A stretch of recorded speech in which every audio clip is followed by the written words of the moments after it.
अस्सलाम वालेकुम। क्या हाल है दोस्तों, ठीक है। अच्छा, आज थोड़ी सी मैंने बात करनी थी कि पाकिस्तान के अंदर प्रोफेशनल जो है, टॉप प्रोफेशनल, उनका क्या कैरियर है या कोई कैरियर है भी या नहीं। मैं आपको थोड़ा सा एक मिसाल से वादा करना चाहता हूँ कि 1991 में इंडिया के अंदर रिसेशन आया, डिफ़ॉल्ट की तरफ जा रहे थे, बड़े सख्त हालात ख़राब थे माशी तौर के ऊपर, और हर तरफ से यानी कि मायूसी और इस तरह के हालात थे कि डिफ़ॉल्ट हो जाएगा इंडिया। तो उस वक्त इंडिया के प्राइम मिनिस्टर थे नरसिम्हा राव। वो जो थे उन्होंने एक ऐसी मूव की कि सारे को सबको हैरान कर दिया, सब लोगों को। वो मनमोहन सिंह को उन्होंने अपना फाइनेंस मिनिस्टर बना दिया। मनमोहन सिंह इससे पहले 2 साल यानी कि 2 साल के लिए ना रिज़र्व बैंक ऑफ इंडिया के जो है वो प्रेसिडेंट या कह लें चेयरमैन जो भी थे वो भी रहे थे। तो उनको उन्होंने ले आए इस सिचुएशन के अंदर कि इकोनॉमिक मेल्टडाउन जो चाह रहे उसको रोकें और जो है इस डिफ़ॉल्ट से बचाएं। तो मनमोहन सिंह आए, उन्होंने अपनी पॉलिसी लेके आए, उन्होंने काम किया। और मुखालफत बहुत हुई कि ये नया लड़का, इसको क्या पता, इसका कोई एक्सपीरियंस नहीं है इंडियन इकॉनमी का, ये वो, जैसे टैबूज़ होते हैं पाकिस्तान में भी जैसे हैं कि ये नहीं जी, वो जी, इस तरह जी, उस तरह जी। तो ओपोजिशन जो थी बीजेपी वगैरह, उन्होंने इसके ऊपर काफ़ी खप डाली कि ये मनमोहन सिंह ये क्या कर लेगा। और नया नया आपको पता उस वक्त वो पीछे चल रहा था कि एक इंदिरा गांधी वाला भी वो, और सिखों का, और सिख ले आए हैं इतनी की पोस्ट के ऊपर। तो वो उसके ख़िलाफ़ एक ना कंपेन शुरू होगी। लेकिन वो जो मनमोहन सिंह था और नरसिम्हा राव थे वो डट रहे, और ये हुआ कि उन्होंने डिफ़ॉल्ट से बचा लिया इंडिया को, और इकॉनमी जो है उनकी बेहतर होगी। और चलते चलते ये हुआ कि 96 में फिर इलेक्शन हुए, वाजपेयी की हुकूमत आ गई। वाजपेयी फिर दोबारा गवर्नमेंट इलेक्शन हुए, फिर वाजपेयी की हुकूमत आ गई। 2004 के अंदर कांग्रेस ने इत्तेहाद किया अपने दूसरी पार्टियों के साथ, और उन्होंने 2004 के अंदर बीजेपी को शिकस्त देकर हुकूमत ले ली। मनमोहन सिंह जो अपोजिशन लीडर थे उससे पहले राज्यसभा में, यानी कि उनके जो सेनेट है उसके अंदर, उसको सोनिया गांधी ने जब प्राइम मिनिस्टर नामजद किया तो फिर एक दफ़ा शोर मच गया कि ये क्या जी, मनमोहन सिंह इतना कैलिबर नहीं है, इंडिया इतनी बड़ी 1 अरब की आबादी है, ये मसाइल हैं, वो मसाइल हैं, तो ये इंडिया को साथ ही नहीं रख सकता, इसके पास इतनी कैपेसिटी नहीं है, ये है वो है। तो फिर हो गई। लेकिन जो सोनिया गांधी उसने उसको जो है वो नामजद कर दी, उसके ऊपर डट गई। तो बाकी फिर आपको पता है कि मनमोहन सिंह इंडिया को कहाँ से कहाँ ले गया। और वो जो 2004 से जो शाइनिंग इंडिया और ये कंपेन शुरू हुई, और उसने जनाब इंडिया की तकदीर बदल दी। सारी दुनिया के इन्वेस्टमेंट्स इंडिया की तरफ होगी। चाइना के इन्वेस्टर्स, अमेरिका के इन्वेस्टर, इसराइल के इन्वेस्टर, रूस के इन्वेस्टर, सब जो है उन्होंने जनाब पैसे धड़ाधड़ इंडिया भेजने शुरू कर दी कि इंडिया में जाके काम करते हैं। और इंडिया में इस वक्त जो है वो गवर्नमेंट जो है वो फ्रेंडली है और बहुत अच्छी अपॉर्चुनिटीज़ हैं। और आज इस बात को तकरीबन 2004 से लेकर समझ लें 19-20 साल हो गए हैं, और 20 साल के अंदर इंडिया की प्रोग्रेस देखें कि $550 अरब के उनके पास रिजर्व हैं। दुनिया के हर प्रोडक्ट वहाँ पे आके लॉन्च हो रहा है, आईफोन्स आप बन रहे हैं, दूसरी चीज़ें हो रही हैं, आपके सामने ही है। तो सेरा किसके सर जाता है? नरसिम्हा राव के सर, कि जिसने आउट ऑफ द बॉक्स सोचा, मनमोहन सिंह को लेके आया। और फिर सेरा जाता है सोनिया गांधी के सर, जिसने मनमोहन सिंह को जो एक सियासतदान नहीं था, एक टेक्नोक्रेट था, उसको प्राइम मिनिस्टर बना दिया। और वहाँ से इंडिया की जो किस्मत बदल गई। अब जो ये बात बताने की ज़रूरत क्यों पेश आ रही है, किस लिए आ रही है, पाकिस्तान के अंदर ऐसा क्यों नहीं होता। पाकिस्तान के अंदर जो है टॉप प्रोफेशनल्स, उनको आने को, आगे निकलने की, गवर्नमेंट में आने की कभी किसी पार्टी ने कोशिश ही नहीं की। 2018 में इमरान खान गवर्नमेंट आई, उसने इसको देखा। 8-10 माह में पहले उन्होंने कोशिश की, लेकिन उनसे बात नहीं बनी। तो वो फिर इमरान खान टॉप प्रोफेशनल की तरफ गया, उन्हें लेके आया, जिसमें कुछ के नाम मैं ले रहा हूँ। रज़ा बाकर जैसे गवर्नर स्टेट बैंक लाए गए, शब्बर ज़ैदी है FBR के चेयरमैन बनाए गए, मिर्ज़ा साहब, ज़फ़र मिर्ज़ा साहब हेल्थ के लिए लेके आए। हेल्थ के लिए कोरोना के दिन आ गए, उसके बाद फ़ौरन बात हो, लेकिन मिर्ज़ा साहब पहले लेके आए थे मिर्ज़ा साहब को। तो वो एक टॉप प्रोफेशनल। तानिया अरदाउस या जो भी है उसका नाम, उसको लेके आए। गूगल में जॉब कर रही थी, उसको IT के लिए लेके आए। ताबिश गोहर एनर्जी सेक्टर में लेके आए, बड़ा नाम था। तो ये सब टॉप प्रोफेशनल को लेके आए, थोड़ा टाइम लगा। इसके अलावा सानिया नश्तर जैसे हैं, उनको भी लेके आए, थोड़ा टाइम लगा। ये सब लोग जो थे, कोई IMF में बहुत अच्छे अहदे पे काम कर रहा था, डॉलर्स में तनख्वाह ले रहा था, हज़ारों डॉलर की, पाकिस्तान आके। कुछ वर्ल्ड हेल्थ ऑर्गेनाइजेशन में काम कर रहे थे, कुछ यूएन के साथ काम कर रहे थे, कुछ गूगल के साथ काम कर रहे थे। ये वो लोग थे जो अपने अपने प्रोफेशन में पाकिस्तान की तरफ से यानी कि टॉप के दायरे, सबसे टॉप के दायरे में काम कर रहे थे। अगर आप आईटी के देखें, हर बंदे ख्वाहिश है गूगल के साथ काम करे, तो वो तानिया कर रही थी। जो मिर्ज़ा साहब थे वो वर्ल्ड हेल्थ ऑर्गेनाइजेशन के साथ काम कर रहे थे।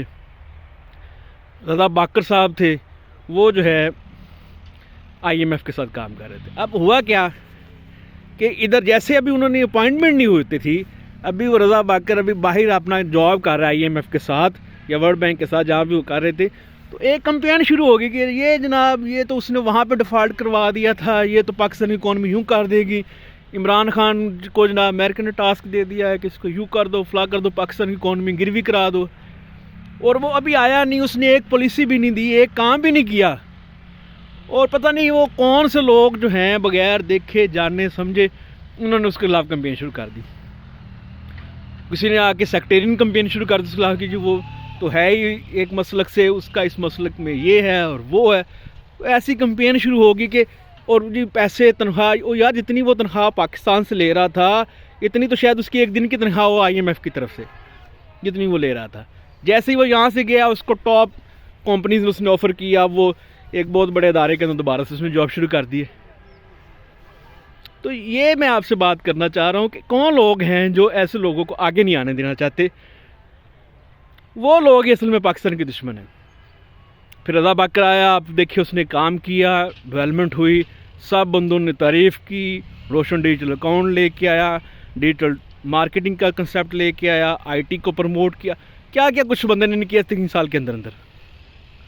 तो ये सब चीज़ें मैं आपसे पूछना चाहता हूँ कि क्यों ऐसे बंदों को वापस जाना पड़ा, क्यों इन लोगों को हमारी स्टेट ने ऑन नहीं किया। इसहाक डार जैसे बंदे, एहसन इकबाल जैसे बंदे, यही हमारी किस्मत रह गए।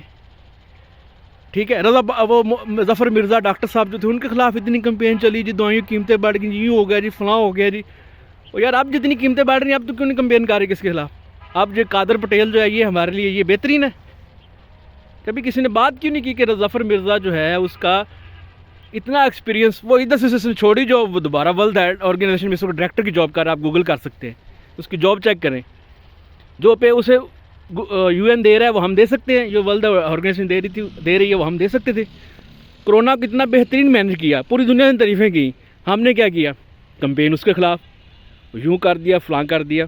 शब्बर ज़ैदी के ख़िलाफ़ उसने अपने क्लाइंट्स को फलाना फ़ायदा दे दिया। इतनी यानी कि नेगेटिविटी। ऐसे में टॉप कैसे जॉब करेंगे? ऊपर से हुकूमत कमज़ोर, उनके पास 1-2 वोटों की मेजॉरिटी, और वो भी देखे कैसे चली है हुकूमत। वो उसमें कैसे ऐसे बंदों को जो इनके खिलाफ कर रहे थे प्रोपेगेंडा, पार्टी के अंदर से बंदे लोग जो थे दूसरे अदारों के साथ जो मुंसलिक थे, जिनके उधर राब्ते थे, वो कैंपेन शुरू कर देते थे। कमज़ोर गवर्नमेंट होने की वजह से इमरान खान को भी कई जगह पे बैक स्टेप लेने पड़े। तो अब मसला ये है कि अब ऐसे मुल्क कैसे चलेगा?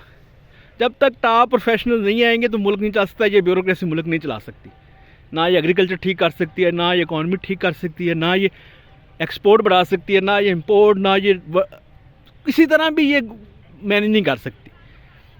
ये अभी चल रहा है जी, फलाना कर दे जी, इसको इतनी करनी चाहिए, किसानों को ये करना चाहिए, जो हमारे ताजर हैं उनको उसके ऊपर ये पाबंदियाँ लग जाएँ, इतनी देर खुले ऑफिस, इतनी देर।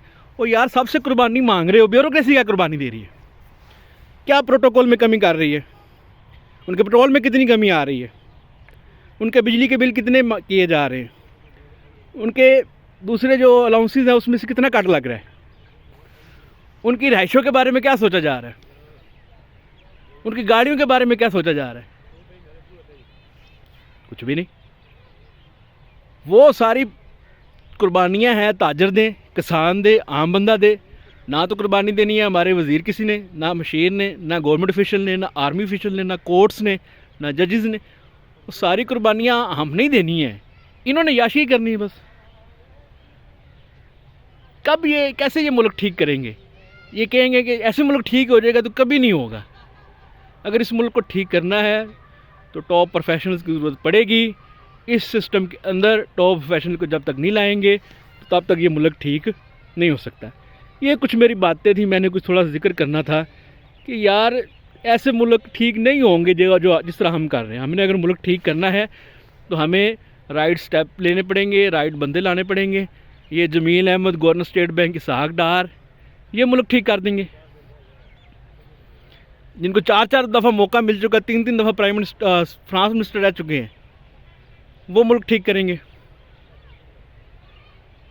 सोचे, अपने बच्चों के लिए सोचे, अपने लिए सोचे,